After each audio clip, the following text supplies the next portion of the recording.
Memang pada awal sekali sih kita juga merasa bahwa itu sesuatu yang terjadi di luar negeri. Belum sempat terpikir bahwa itu akan menyebar ya pada waktu awal-awal. Tapi kemudian dalam pergerakannya setelah masukin minggu pertama, minggu kedua dan ternyata Wuhan lockdown, itu kita mulai berpikir ini adalah sesuatu yang serius dan kita juga perlu waspada.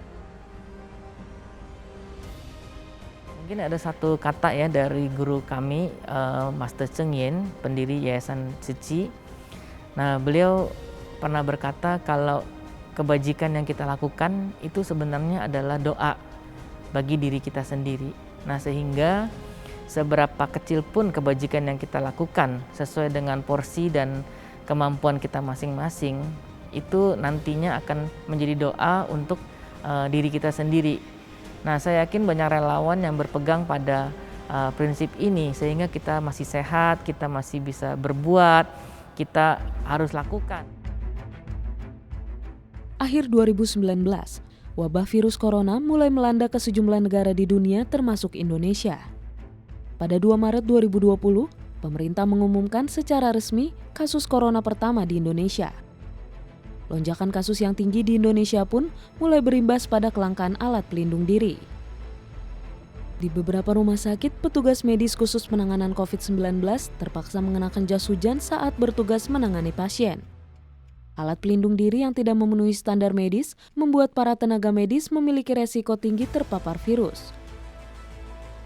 Tak sedikit pula tim medis baik dokter maupun perawat yang gugur dalam tugasnya menangani pasien COVID-19. Sebagai bentuk dukungan bagi negeri, Yayasan Buddha Seci Indonesia bersama dengan pengusaha peduli NKRI dalam naungan Kamar Dagang dan Industri atau Kadin Indonesia berupaya cepat menghadirkan bantuan bagi tim medis yang berjuang di garda terdepan. Secara berkala, peralatan medis didatangkan dari Tiongkok dan segera disalurkan ke sejumlah rumah sakit di Jakarta maupun luar Jakarta. Tahap pertama yang paling dahulu kita datangkan adalah 1 juta rapid test kit.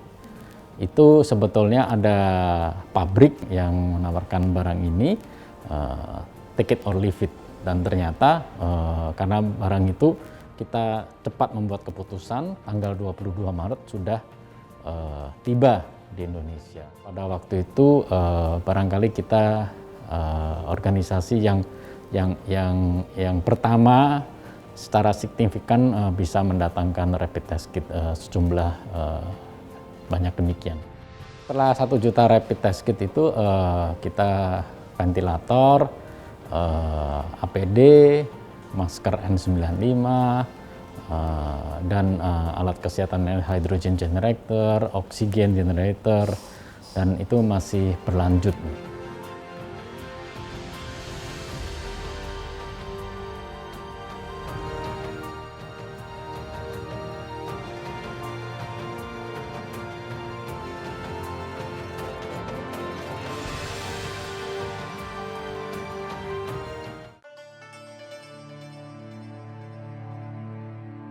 Tak hanya berdampak pada dunia kesehatan, pandemi COVID-19 juga berdampak pada kelangsungan ekonomi masyarakat Indonesia.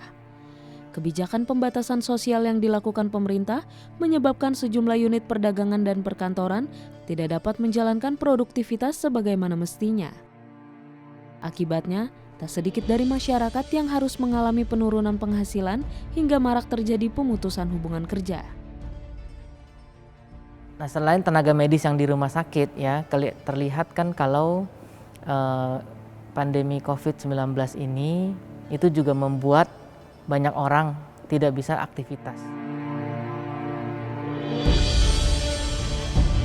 Misalkan orang yang biasa berdagang, pedagang kecil yang jual sarapan, kemudian ada juga yang narik taksi mungkin. Nah, dengan adanya ini kan banyak yang tidak bisa melakukan aktivitasnya, mereka harus di rumah.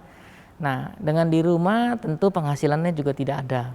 Nah, bagaimana Yayasan Tzu Chi ingin menunjukkan ya kepedulian, toleransi, simpati kita kepada saudara-saudara kita itu untuk dapat bisa bertahan hidup lah di tengah kondisi yang sulit saat ini.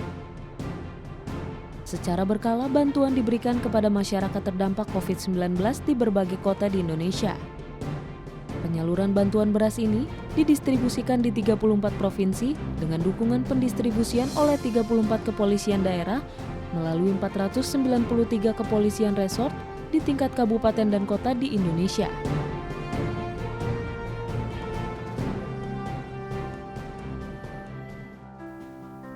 Selain masyarakat terdampak pandemi, perhatian juga diberikan kepada petugas pemakaman yang bertugas di garda terdepan untuk membantu pemakaman korban COVID-19.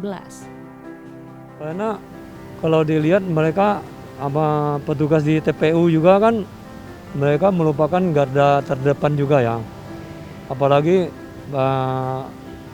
musim sekarang COVID-19 ini banyak yang juga nggak berani kalau pemakaman terhadap yang COVID-19 ya. Jadi mereka merupakan pahlawan juga yang garda terdepan juga. Di tengah situasi yang sulit, bantuan ini juga sebagai pemantik semangat mereka untuk bekerja di tengah pandemi. Terima kasih semuanya kepada yang Bunda Suci telah ngasih bantuan kepada kami yang di garda depan, garda terakhir untuk penguburan COVID.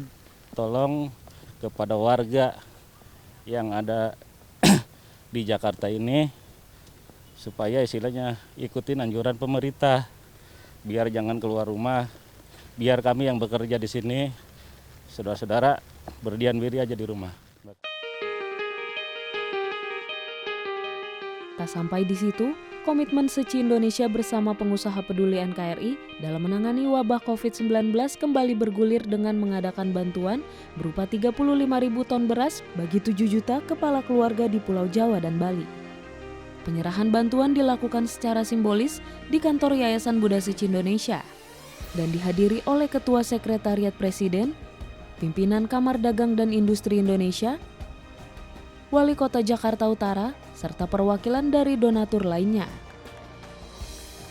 Prosesi penyerahan bantuan berupa beras dari 12 ataupun 13 pengusaha untuk sementara waktu, plus Kadin yang di bawah naungan Seci.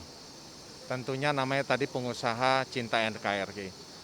Semua administrasi dikelola oleh Seci dan kami tadi sudah menerima dari Seci kepada saya, Sekretariat Presiden, dan untuk disalurkan ke seluruh Jawa dan Bali sementara waktu, karena kondisi itu yang membutuhkan.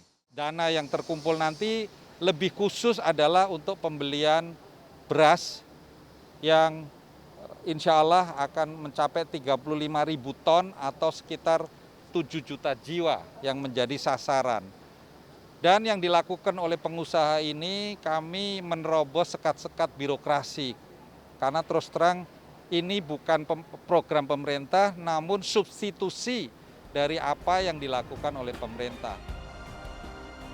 Penyaluran bantuan ini menjadi wujud komitmen Yayasan Bunda Seci dalam bersumbangsi di tengah pandemi yang melanda tanah air.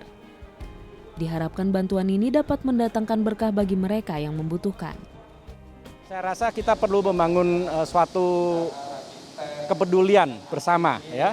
Kita perlu sebagai individu, sebagai komunitas, kita perlu menjaga prokes, perlu mentaatin peraturan yang demi kebaikan bersama, dan tentunya bila mana mampu kita bagaimana bisa mengulurkan tangan membantu tetangga kita dan komunitas kita. Saya rasa dengan guyup dan gotong royong ini, solidaritas nasional, saya rasa kita bersama akan bisa melewati masa-masa susah ini. Sekali lagi kami mengucapkan terima kasih bahwa ringan tangan Bapak melalui donasi-donasi ini tentunya sangat bermanfaat kepada masyarakat, dan sekali lagi mudah-mudahan donasi ini tidak sampai di sini ya.